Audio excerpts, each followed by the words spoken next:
എപ്പിസോഡിൻ്റെ തുടക്കത്തിൽ തന്നെ നമ്മളെ കാണിക്കുന്നത് കേവാണെങ്കിൽ അവളുടെ പണി സാധനങ്ങളെല്ലാം എടുത്തുകൊണ്ട് വെക്കാണ്.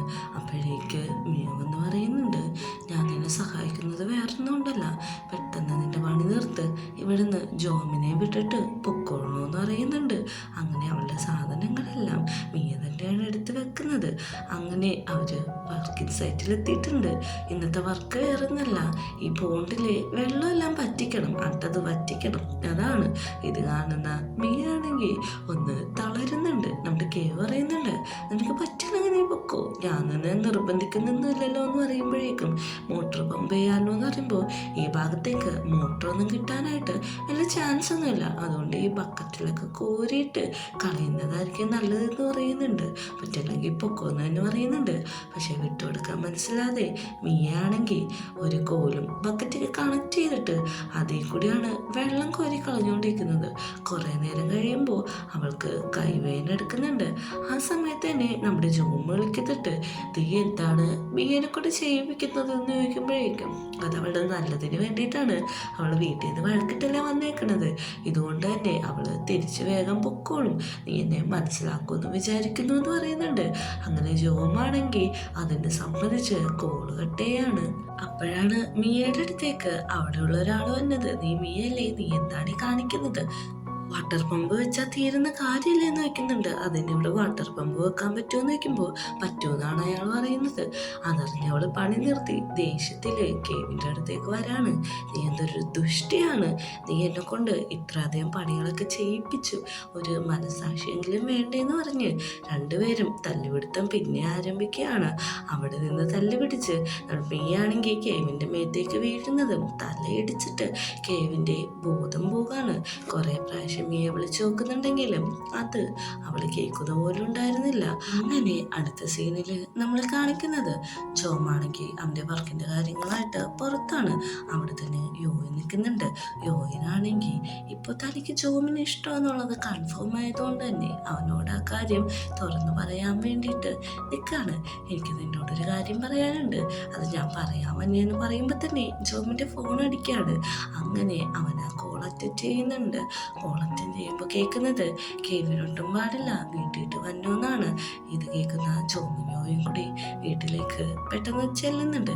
വീട്ടിൽ ചെല്ലുമ്പോഴാണെങ്കിൽ കേവ് ബോധം കെട്ട് തന്നെ കിടക്കാണ്. മുത്തശ്ശി കുറേ ചൂടൊക്കെ പിടിച്ചു കൊടുക്കുന്നുണ്ട്. പയ്യെ പയ്യെ അവളുടെ ബോധം എണീക്കുന്നുണ്ട്. രണ്ടും കൂടി തല്ലുപിടിച്ചതാണെന്ന് മുത്തശ്ശി അവരോട് പറയാണ്. പെട്ടെന്ന് ബോധം വരുന്ന കേവ് ആദ്യം ചോദിക്കുന്നത്, നിനക്ക് ഓക്കെ ആയോന്നാണ്? ഇവിടെ ഓക്കെയാണ്, അത് നീ നിന്റെ കാര്യം ടെൻഷൻ അടിക്കാനായിട്ട് മുത്തശ്ശി ചീത്ത പറയുന്നുണ്ട്. അങ്ങനെ രണ്ടുപേരും കൂടി ഇരുന്ന് സംസാരിക്കുകയാണ്. മുത്തശ്ശീനോട് അവൾ പറയുന്നുണ്ട്, ഞാനിതൊക്കെ ചെയ്തത് അവളുടെ നന്മക്ക് വേണ്ടിയിട്ടാണ്, അവൾ വീട്ടിലേക്ക് തിരിച്ചു പോകാൻ വേണ്ടിയിട്ടാണ്, ജോബിന് അറിയാമെന്ന് പറയുന്നുണ്ട്. ഇത് മാറി നിന്നിട്ട് മിയയാണെങ്കിൽ കേൾക്കുന്നുണ്ടായിരുന്നു. അവൾക്ക് ഇതും കൂടി കേൾക്കുമ്പോഴേക്കും ഒട്ടും താങ്ങാൻ പറ്റുന്നില്ല.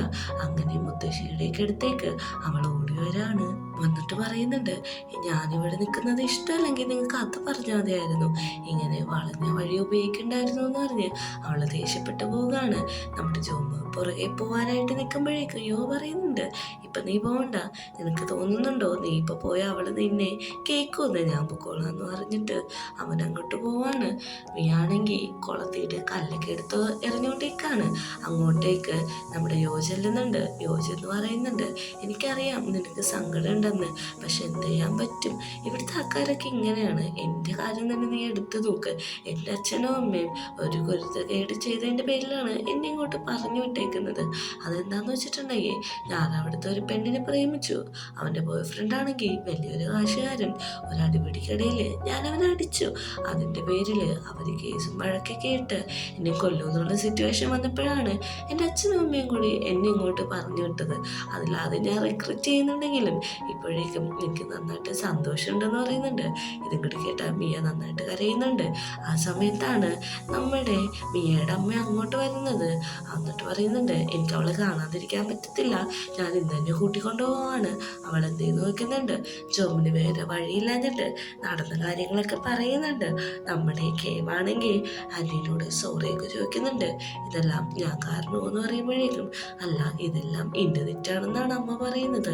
ആ സമയത്താണ് നമ്മുടെ മിയയും യോയും കൂടി അങ്ങോട്ട് വരുന്നത്. അമ്മേനെ കാണുന്ന മിയാണെങ്കിൽ ഓടിച്ചെന്ന് അമ്മേനെ കെട്ടിപ്പിടിക്കുന്നുണ്ട്. ഞാൻ ഒത്തിരി അമ്മേനെ മിസ് ചെയ്തു, നമുക്ക് പെട്ടെന്ന് തന്നെ വീട്ടിട്ട് പോയാലോ എന്നാണ് ചോദിക്കുന്നത്. ഇത് കേൾക്കുന്ന എല്ലാവർക്കും സന്തോഷമാകുന്നുണ്ട്.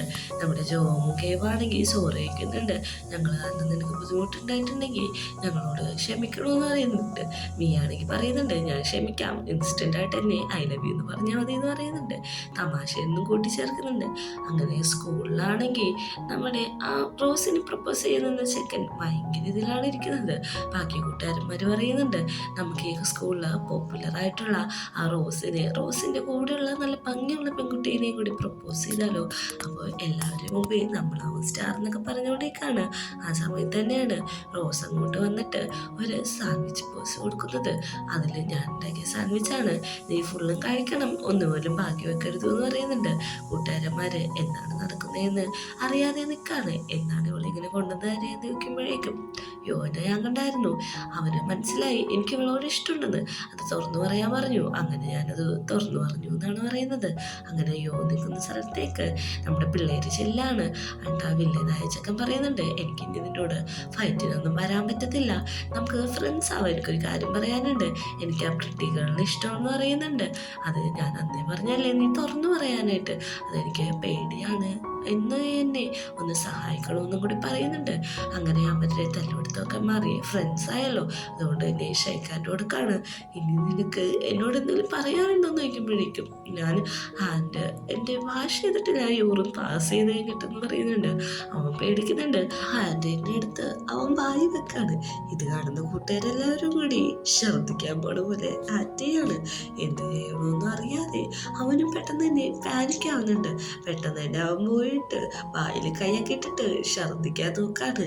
അങ്ങനെ നെക്സ്റ്റ് സീനിൽ കാണുന്നത് ക്യാൻറ്റീനിൽ എല്ലാവരും കൂടി ഇരിക്കുകയാണ്.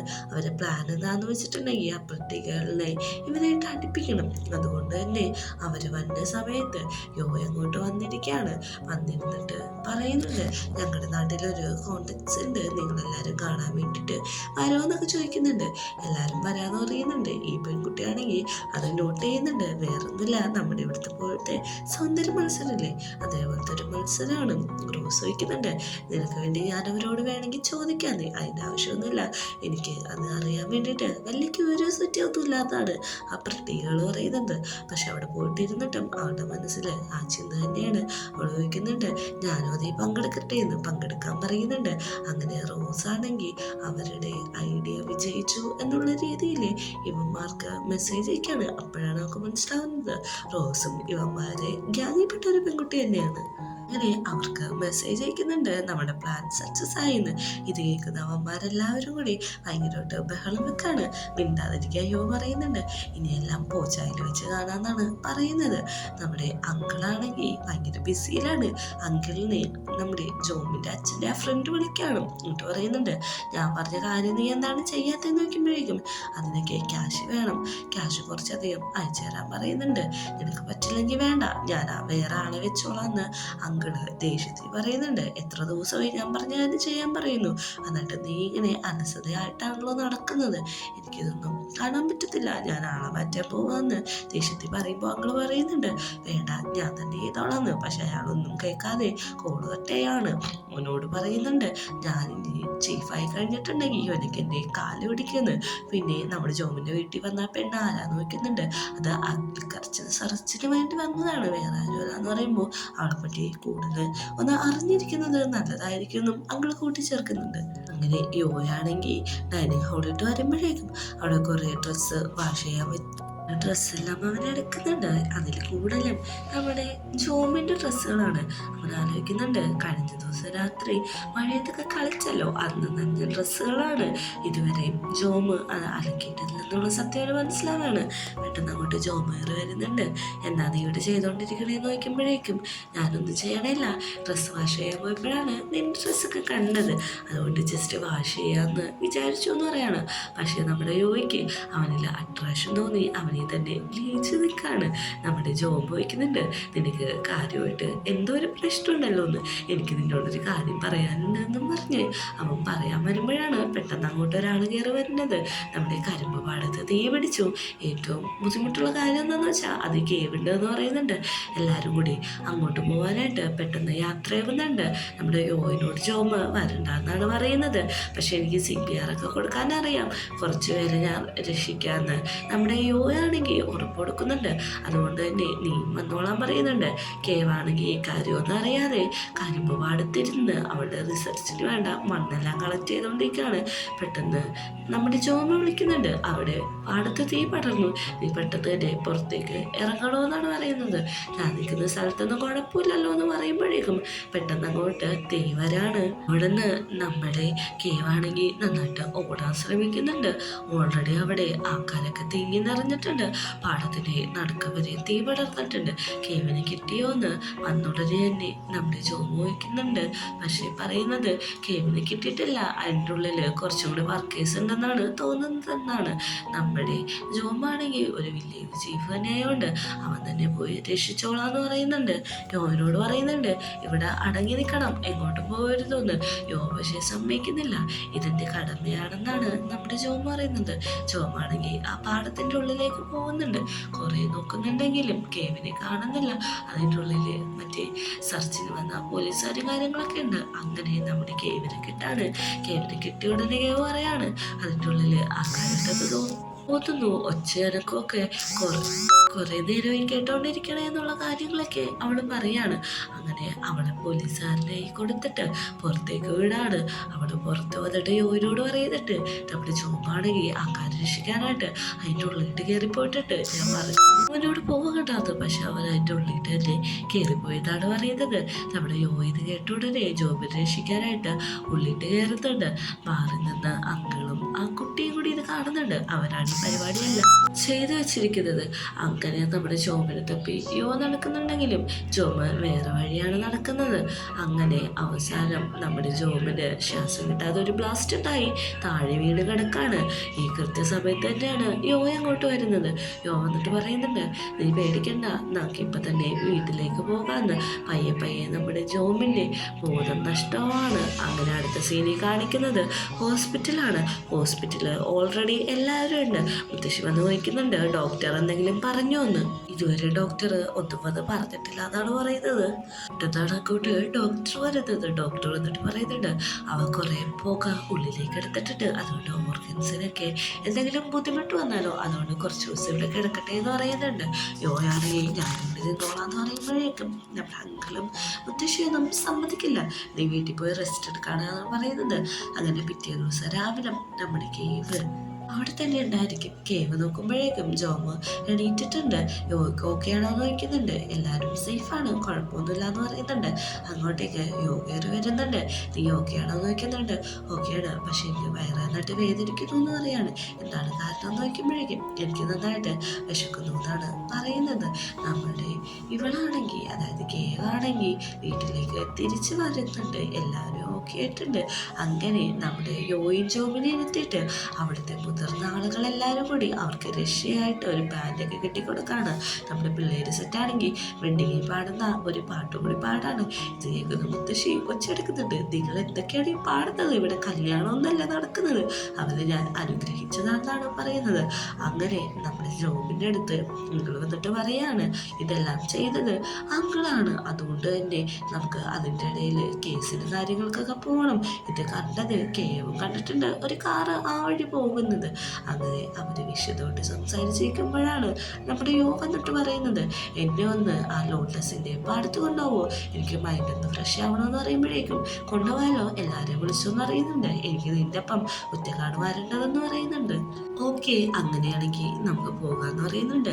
അങ്ങനെ ആ ലോട്ടസിന്റെ പാടത്ത് ചെല്ലുന്നുണ്ട്. അവിടെ ചെല്ലുമ്പോഴേക്കും കുറെ ലോട്ടസ് അവിടെ ഇട്ടായിരിക്കുന്നത് കാണുന്നുണ്ട്. വയലറ്റ് പിന്നെ പിങ്ക് വൈറ്റ് എന്നുള്ള കളറിലാണ്. അങ്ങനെ നമ്മുടെ ചോമിരിക്കുമ്പോഴേക്കും എനിക്ക് നിന്നോട് ഒരു കാര്യം പറയാനുണ്ട്. കുറേ നാളായി ഞാൻ പറയാൻ ശ്രമിക്കുന്നു എന്ന് പറയുമ്പോഴേക്കും നമുക്ക് പോകാം. ഇപ്പോൾ ഭയങ്കര വെയിലാണെന്നാണ് ജോമ് പറയുന്നത്. വേണ്ടാന്ന് പറഞ്ഞ് അങ്ങോട്ടും ഇങ്ങോട്ടും കൂടി തല്ലുപിടിച്ച് രണ്ടുപേരും കൂടി ആ വെള്ളത്തിലേക്ക് വീഴാണ്. വെള്ളത്തിൽ വീണ ഉടനെ തന്നെ രണ്ടുപേരെയും കാണുന്നില്ല. ജോമാണെങ്കിൽ യോനെ വിളിച്ച് കിടക്കുന്നുണ്ട്. ജോമ് യോയിനെ നോക്കിയിട്ട് കാണുന്നില്ല. പെട്ടെന്ന് തന്നെ അവൻ നോക്കുമ്പോഴേക്കും യോയാണെങ്കിൽ സൈഡിൽ കൂടി നടത്ത് വന്നിട്ട് ഒരു കിസ് ചെയ്യാണ്. അങ്ങനെ രണ്ടുപേരും കൂടി ഡീപ്പായിട്ട് കിസ് ചെയ്യണ കാണിച്ചിട്ടാണ് ഈ എപ്പിസോഡ് അവസാനിക്കുന്നത്.